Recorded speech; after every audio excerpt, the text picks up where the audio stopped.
অবশেষে খোঁজ মিলল ক্ষমতাচ্যুত প্রধানমন্ত্রী শেখ হাসিনার বহুল আলোচিত পিয়ন এবং 400 কোটি টাকার মালিক জাহাঙ্গীর আলমের।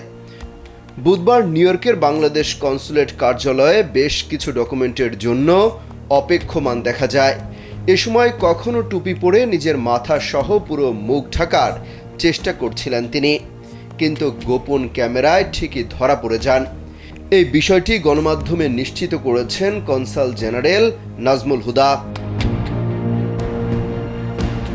জানা যায়, বুধবার শেখ হাসিনার আলোচিত সেই 400 কোটি টাকার মালিক পিয়ন জাহাঙ্গীর কিছু ডকুমেন্ট সংক্রান্ত কাজ করাতে তিনি কনসুলেট কার্যালয়ে গিয়েছিলেন। এ সময় তাকে অনেকেই চিনে ফেলেন। এলো ভিশন মুশকিল আসান অফার। যে কোনো ব্র্যান্ডের পুরনো ফ্রিজ নিয়ে চলে আসুন ভিশন শোরুমে আর নিয়ে যান নতুন ভিশন ফ্রিজ 20% পর্যন্ত ছাড়। ফলে তার সেই কাজটি আর করা হয়নি। এদিকে deputy consul general S M Nazmul Hasan বলেন, শেখ হাসিনার আলোচিত সাবেক peon Jahangir Alam New York consulate কার্যালয়ে আসার খবর শুনে সবাই সতর্ক হয়ে যান। সংশ্লিষ্ট ব্যক্তিরা কেউই তার সেই কাজটি করে দেননি। যুক্তরাষ্ট্রে তার অঢেল সম্পত্তির তথ্য দিচ্ছে বিভিন্ন গণমাধ্যম। বলা হচ্ছে, এরই মধ্যে ক্যাশ ডলার দিয়ে নিউ ইয়র্ক সিটিতে 2টি বাড়ি এবং নিউ ইয়র্ক স্টেটের বাফেলোতে 3টি বাড়ি কিনেছেন এই পিয়ন।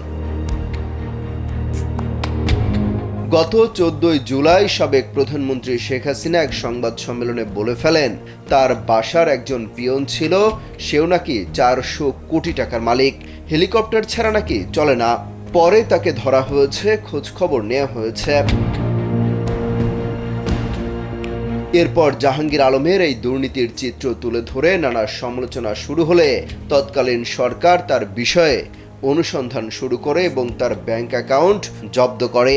পরে জানা যায়, পরিবার সহ যুক্তরাষ্ট্রে পালিয়েছেন সে আলোচিত পিয়ন জাহাঙ্গীর। তিনি নোয়াখালীর চাটখিল উপজেলার খিলপাড়া ইউনিয়নের নাহারখিল গ্রামের বাসিন্দা। গত জাতীয় নির্বাচনে নোয়াখালীর 1 আসন থেকে নির্বাচনে অংশ নিতে মনোনয়নপত্র জমা দিয়েছিলেন এই জাহাঙ্গীর। অমিত হাসান রবিন, কালবেলা।